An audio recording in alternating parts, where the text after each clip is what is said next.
Welcome back to our channel guys. तो जैसे कि मैंने कल ही लैंड किया कनाडा में, तो this is my second day in Canada. तो कल थोड़ा जेट लैग था, तो आई हैव टेकन रेस्ट।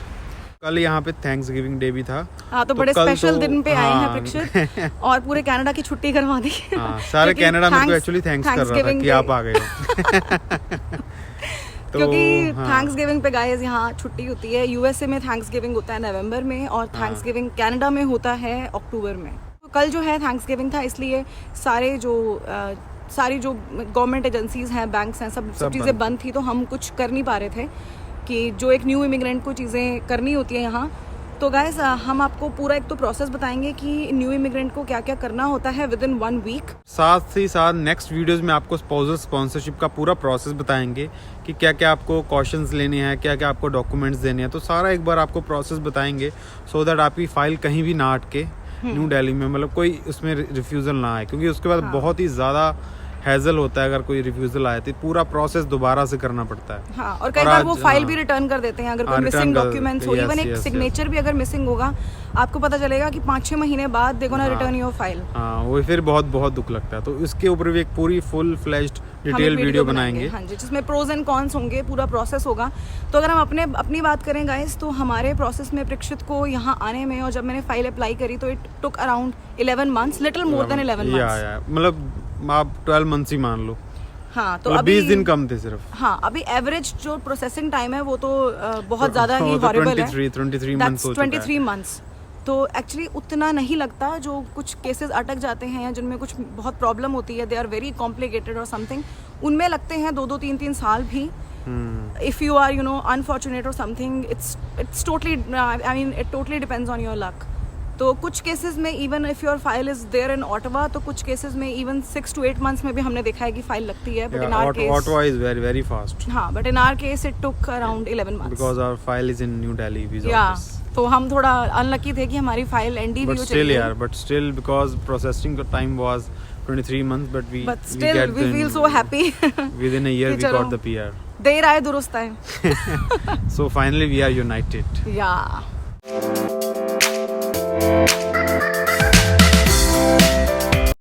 तो जब आप as a new immigrant Canada में लैंड करते हो, तो 4-5 चीज़ें का ध्यान आपको रखना है आके, और मतलब एप्लीकेशंस वगैरह देनी है, आपको अप्लाई करना है। First of all is PR card. और बट उसका ये है कि जब आप लैंड करते हो कनाडा में, और एयरपोर्ट पे जब आपकी इमिग्रेशन होती है इमिग्रेशन ऑफिसर से, तो वहीं पे आपका PR कार्ड अप्लाई हो जाता है। आपको एक एड्रेस देना होता है कनाडा का, so that they will deliver your card there, और उसके लिए टाइम पीरियड है 3 मंथ्स। तो 3 मंथ्स आपको वेट करना है आपका PR कार्ड के लिए। और जब तक आपके पास PR कार्ड नहीं है, then your COPR document will serve as your ID proof in Canada.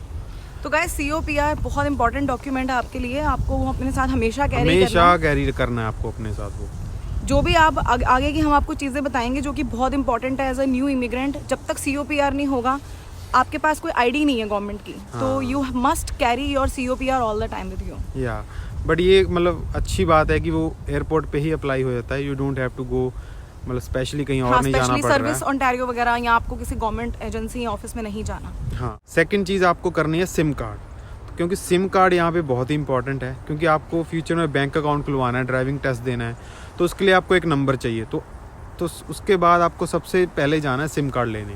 हाँ। तो अभी हम वहीं जा रहे हैं। तो गाइज, मुझे जो सबसे यहाँ पे अच्छा लगता है कि जहाँ पे आप अपनी सिम कार्ड ले सकते हो, तो सबसे बेस्ट चीज़ है बेस्ट बाय।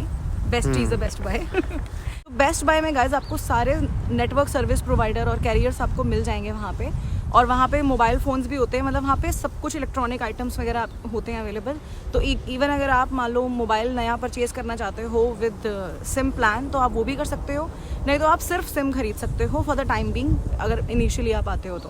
हाँ। तो अभी हम देखते हैं, अगर कुछ मोबाइल का अच्छा ऑफर मिला तो परीक्षित गोना बाय बैक। तो लेट्स सी, देखते हैं क्या ऑफर है। बाकी हाँ। अभी कुछ पक्का नहीं है। बाकी in terms of SIM card यहाँ पे बेस्ट है, रॉजर्स है, फाइडो है, अच्छा बेल है। ये 3 जो हैं काफ़ी पॉपुलर हैं नेटवर्क प्रोवाइडर। बाकी और भी बहुत सारे हैं, तो आप ये देख लेना कि किसकी रेंज वगैरह अच्छी आपको मिलती है और कौन आपको सबसे बेस्ट ऑफर प्रोवाइड कर रहा है। क्योंकि यहाँ पे नेटवर्क प्लान इंडिया की तरह इतने चीप नहीं होते कि रोज़ 2-2 GB मिल रहा है।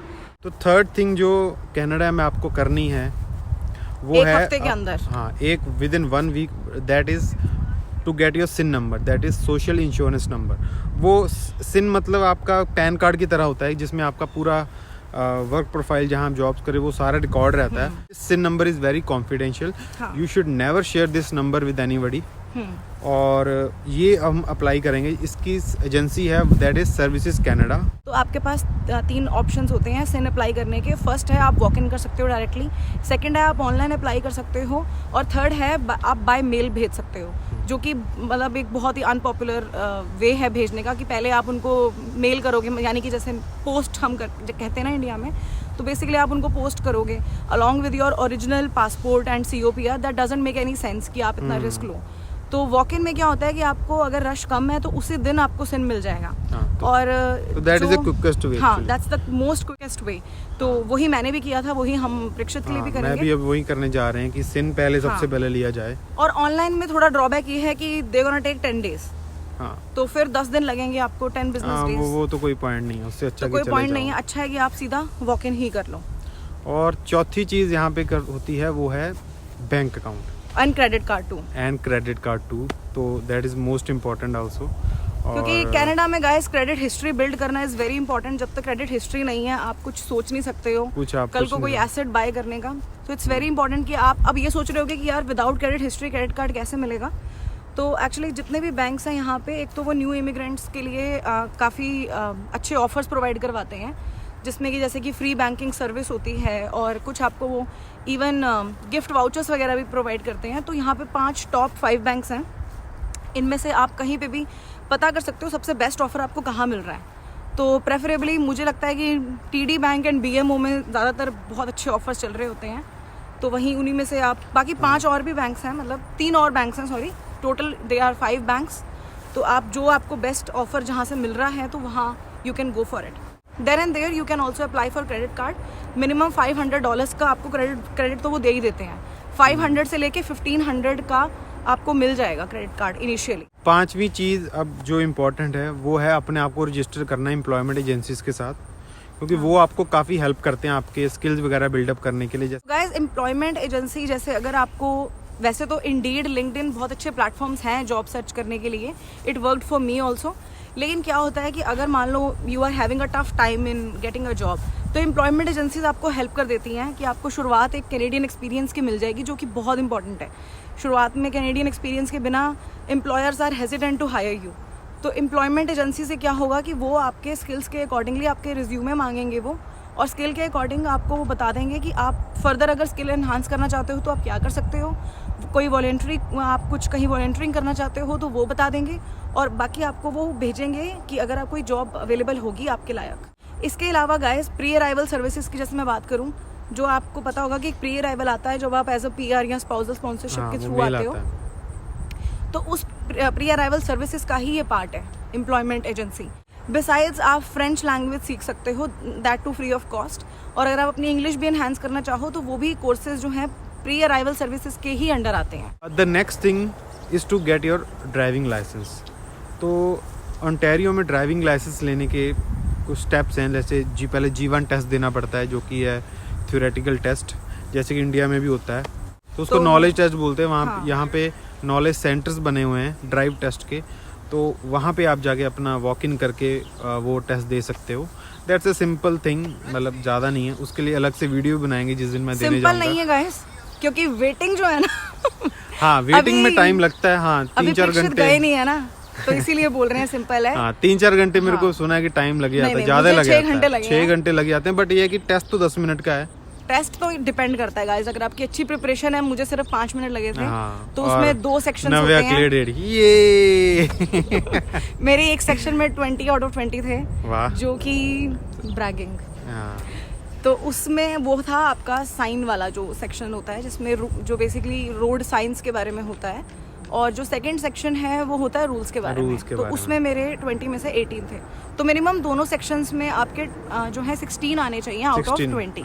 तो ईच सेक्शन में आपके 16 ईच सेक्शन सही होने चाहिए, तो ही आप पास करोगे। नहीं हुए तो आपको रीअपियर करना पड़ेगा टेस्ट के लिए, उसके बिना आप कार सीख भी नहीं सकते। तो नॉलेज टेस्ट क्लियर करने के बाद फिर हमारा ड्राइविंग टेस्ट होता है, वो भी 2 होते हैं, G2 and G।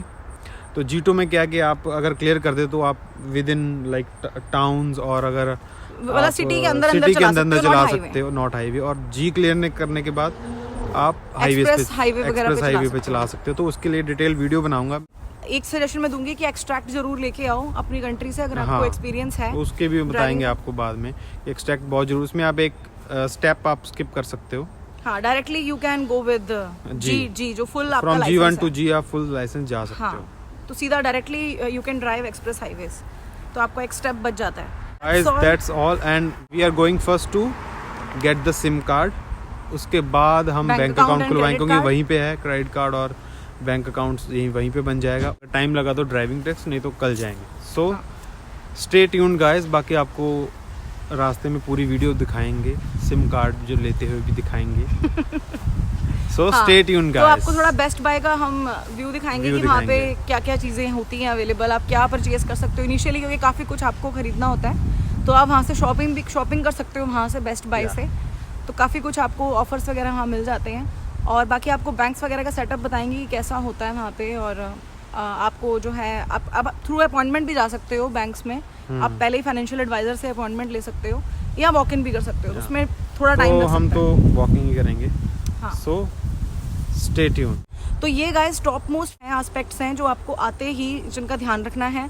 Preferably within a week हो सके तो आप इनको करवा लें लैंडिंग के। और एक और चीज़ आप आप भी वंडर कर रहे होंगे कि मेडिकल जो बहुत इंपॉर्टेंट है कि मेडिकल कार्ड कब बनता है। कनाडा में जो है मेडिकल सर्विसेज फ्री हैं। और मेडिकल कार्ड की अगर बात करूं तो वो पर्टिकुलरली ओंटारियो प्रोविंस के लिए 3 महीने के बाद अप्लाई होता है within after your landing. तो अभी हमें 3 महीने वेट करना पड़ेगा। और हर प्रोविंस का ये अलग होता है कि किसका कितना वेटिंग टाइम है। But since we are in Ontario so we have to wait for another 3 months to apply for our medical card. Not we, you. मेरा बना हुआ है गाइस, क्योंकि मैं यहाँ पहले से थी। तो मेरा हेल्थ कार्ड है यहाँ का। और हेल्थ कार्ड सेम गाइस आपको सर्विस ओंटारियो से बनवाना है। इसका भी प्रोसेस सिंपल है। आपको जस्ट जाके वहाँ पे अप्लाई करना है, वॉक इन। और आपकी वहाँ फ़ोटो वगैरह वो क्लिक करते हैं और उसके बाद I think with in a month आपको रिसीव हो जाता है। अब आप सोचोगे कि 1 महीने तक फिर क्या करेंगे, तो आपको टेंशन लेने की ज़रूरत नहीं है। वो आपको एक प्रिलिमिनरी सा वो एक रिसीट सी देंगे, वो चल जाएगी। हाँ, वो चल जाएगी। That's good.